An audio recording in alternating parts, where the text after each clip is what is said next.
Bismillahirrahmanirrahim. Assalamu alaikum student. Today we will study third type of skeleton, that is endoskeleton. So what is endoskeleton? Endo mean inside and skeleton mean rigid framework.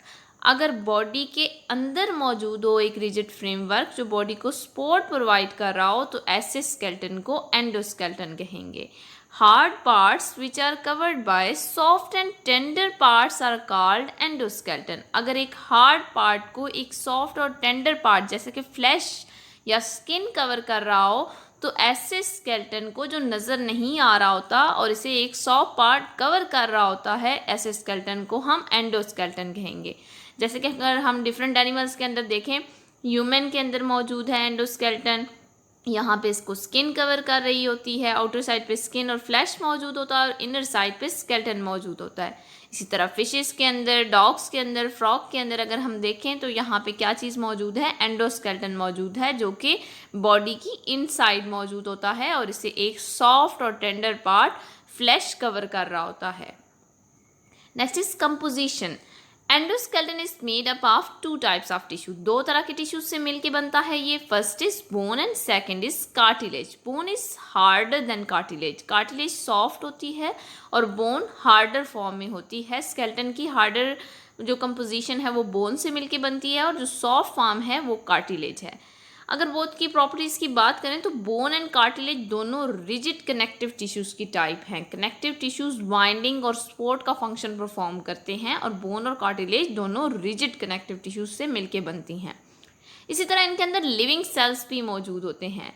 Bone and cartilage के living cell embed होते हैं एक matrix of protein के अंदर जिसे हम collagen कहते हैं. कोलेजन एक प्रोटीन है और उसकी फाइबर्स या उसके बंडल के अंदर इम्बेड होते हैं, दबे होते हैं लिविंग सेल्स बोन के और कार्टिलेज के. So first of all bone, it is the most rigid form of connective tissues. Connective tissues की सबसे ज़्यादा रिजिड फॉर्म क्या है, बोन. बोन की अगर हम बात करें तो बोन की कोलेजन फाइबर्स को फर्दर हार्डन किया जाता है by deposition of calcium phosphate. Mean collagen fibres मौजूद हैं उसके अंदर, लिविंग सेल्स मौजूद हैं और उसके बाहर एक और लेयर बनाई जाती है जो किससे मिलके बनती है, कैल्शियम फॉस्फेट पे. ये हमारे पास एनाटॉमी शो की गई है बोन की. अगर हम बोन के इंटरनल पोर्शन को देखें तो ये कोलेजन फाइबर्स से मिलके बनता है. कोलेजन फाइबर्स बंडल बना रही होती हैं और इन बंडल्स के अंदर लिविंग सेल्स मौजूद होते हैं बोन के और कार्टिलेज के. जैसे कि अगर हम यहाँ बोन की बात करें तो ओस्टियोसाइट्स मौजूद हैं, ओस्टियोब्लास्ट मौजूद होंगे. ये लिविंग सेल्स कोलेजन मैट्रिक्स के अंदर इम्बेड होते हैं और बोन के अंदर इस कोलेजन मैट्रिक्स को फर्दर हार्डन किया जाता है by deposition of calcium phosphate. Calcium phosphate इसके अराउंड डिपॉजिट किया जाता है जिसकी वजह से ये फर्दर हार्ड हो जाती है. टाइप्स ऑफ बोन की बात करें तो there are two types of bone. Mostly अगर हम आर्म्स एंड लेग्स की बात करें तो आर्म्स एंड लेग्स जो हैं इनकी आउटर साइड पे मौजूद होती है कंपैक्ट बोन और इनर साइड पे मौजूद होती है स्पॉन्जी बोन. कंपैक्ट बोन क्या है, कंपैक्ट बोन डेंसर बोन होती है. इसके अंदर स्पेसेस कम होते हैं. कंपैक्ट मीन गुंदी होती है, इसके सेल क्लोज होते हैं. सेल्स या आप ये कह सकते हैं कि इसकी कंपोजिशन इस तरह से होती है कि ये डेंसर होती है, इसमें स्पेसेस नहीं होती. इसकी वजह से ये स्ट्रॉन्ग भी होती है और आपके पास ये सपोर्ट प्रोवाइड करती है स्केलेटन को और इसके साथ साथ अटैचमेंट साइट फॉर मसल्स के तौर पे भी एक्ट करती है. जब बॉडी हमारी मूव करती है तो मूवमेंट मसल्स की वजह से हो रही होती है और मसल्स को चाहिए होता है एक अटैचमेंट पॉइंट जिसके अगेंस्ट वो मूव कर सकें. तो अटैचमेंट पॉइंट के लिए कौन एक्ट करता है, कंपैक्ट बोन जो कि डेंस होती है और स्ट्रॉन्ग होती है. Second type of bone is spongy bone. Spongy bone compact bone के अंदर साइड पे मौजूद होती है. बाहर की तरफ शेल किससे मिलके बन रहा होता है, कंपैक्ट बोन से, और इनर साइड पे मौजूद होती है स्पॉन्जी बोन जो कि लाइट होती है. स्पॉन्जी मीन इसमें पोर्स मौजूद होते हैं, पोरस होती है, ये कंपैक्ट नहीं होती. इसके अंदर पोर्स मौजूद होते हैं, इसी वजह से ये लाइट वेट होती है. इसके साथ साथ स्पॉन्जी बोन के अंदर ब्लड वेसल्स भी मौजूद होती हैं. यहाँ पे हमारे पास बोन दिखाई गई है, लेग बोन, या अगर हम आर्म्स की बोन की बात करें तो बाहर की तरफ एक हार्डर शेल मौजूद होता है कंपैक्ट बोन का. ये कंपैक्ट बोन होती है. यहाँ पे भी आप देख सकते हैं कंपैक्ट बोन के अंदर पोर्स कम है. बाहर की तरफ कम्पैक्ट बोन का शेल मौजूद है। और अगर हम इनर बोन की बात करें तो इनर बोन के अंदर स्पेसेस मौजूद होती हैं, ये पोरस होती है और इस वजह से इसे हम स्पॉन्जी बोन कहते हैं। स्पॉन्जी बोन के अंदर ब्लड वेसल्स भी मौजूद होती हैं और ये लाइट वेट होती है। स्पॉन्जी बोन की करेक्टरिस्टिक की बात करें तो स्पॉन्जी बोन के अंदर मौजूद होता है बोन मैरो, और बोन मैरो वो जगह है या बोन मैरो वो पोर्शन है बोन का जहाँ पे ब्लड सेल्स बनते हैं। Next, bone cells. There are 3 types of bone cell. First is osteoclast. Osteoclast bone dissolving cells होते हैं, ये बोन को डिजॉल्व करते हैं या रिजॉर्ब करते हैं।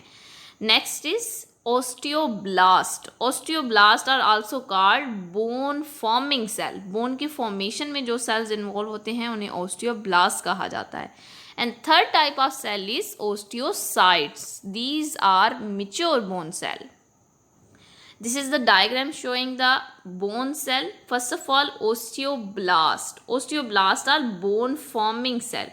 These are matrix synthesizing cell and they are responsible for bone growth.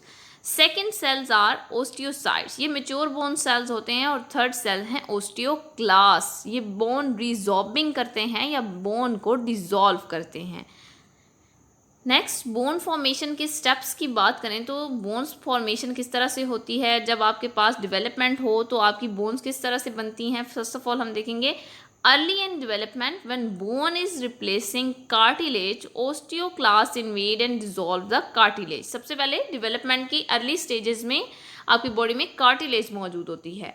इस कार्टिलेज को सबसे पहले बोन से रिप्लेस किया जाता है। और बोन से किस तरह रिप्लेस किया जाता है कि सबसे पहले ओस्टियोक्लास्ट इन्वेड करते हैं कार्टिलेज को और कार्टिलेज को डिसॉल्व करना स्टार्ट कर देते हैं। जैसे जैसे कार्टिलेज डिसॉल्व होती जाती है उसकी जगह बोन फॉर्मेशन होती है। और बोन फॉर्मेशन कौन करता है? ओस्टियोब्लास्ट, जिन्हें हम बोन फॉर्मिंग सेल भी कहते हैं। नेक्स्ट, जैसे ही bone cells osteoblast bone formation start कर देते हैं, इसके बाद बोन की फॉर्मेशन होने के बाद ओस्टियोब्लास्ट उसके अंदर इंट्रैप हो जाते हैं। तो सबसे पहले कार्टिलेज को ओस्टियोक्लास्ट ने डिसॉल्व किया, उसकी जगह ओस्टियोब्लास्ट ने न्यू बोन बना दी, बोन फॉर्मेशन हुई और देन ओस्टियोब्लास्ट ट्रैप हो जाएंगे उसी बोन के अंदर। Cartilage. Second type of tissue which form the endoskeleton is cartilage. Cartilage has following characteristics. First of all, it is softer than bone. ये bone से थोड़ी सी soft होती है, bone harder होती है और cartilage as compared to bone softer होती है। जैसे कि अगर हम बात करें cartilage की तो external ear आपका बन रहा होता है cartilage से, इस वजह से ये क्या होता है? soft होता है। और nose का softer portion भी किससे मिलके बनता है? cartilage से। Second is it is the form of elastic and rigid connective tissue. Bone की तरह ये भी रिजिड कनेक्टिव टिश्यू से मिलके बनती है, लेकिन ये इलास्टिक रिजिड कनेक्टिव टिश्यूज़ की फॉर्म है। Next is it cover the end of bone at the joint. जहाँ पे बोन एक दूसरे से मीट करती हैं वहाँ पे जॉइंट बनता है और जॉइंट को कौन कवर कर रहा होता है? कार्टिलेज। इसके साथ साथ ये सपोर्ट करती है flexible portion of nose and external ear. जैसे कि पहले आपको बताया मैंने कि एक्सटर्नल ईयर और फ्लेक्सिबल पोर्शन नोज का किससे मिलके बन रहा होता है? कार्टिलेज से। सो बॉडी के अंदर हमारे पास कार्टिलेज कहाँ कहाँ पे मौजूद है? एक्सटर्नल ईयर में मौजूद है, इसी तरह नोज के फ्लेक्सिबल पोर्शन में मौजूद है। और अगर हम बात करें एपिग्लोटिस की, यहाँ पे भी मौजूद होती है। इसी तरह जहाँ जहाँ पे बोन्स एक दूसरे से मीट करती हैं, जॉइंट्स मौजूद होते हैं, वहाँ पे जॉइंट्स को कौन कवर कर रहा होता है? Cartilage. Fourth characteristic is the living cell of cartilage are called chondrocyte. तो लिविंग सेल्स जो हैं कार्टिलेज की उन्हें कॉन्ड्रोसाइट्स कहा जाता है। ये कार्टिलेज के अंदर मौजूद होते हैं और कार्टिलेज इन्हीं सेल्स से मिलके बनती है। These cells secrete flexible, elastic and non-living matrix collagen. ये कोलाजन सिक्रीट करते हैं जो कि इन कॉन्ड्रोसाइट को सराउंड कर लेता है। तो बेसिकली कार्टिलेज किससे मिलके बनती है? कोलाजन से और कॉन्ड्रोसाइट से।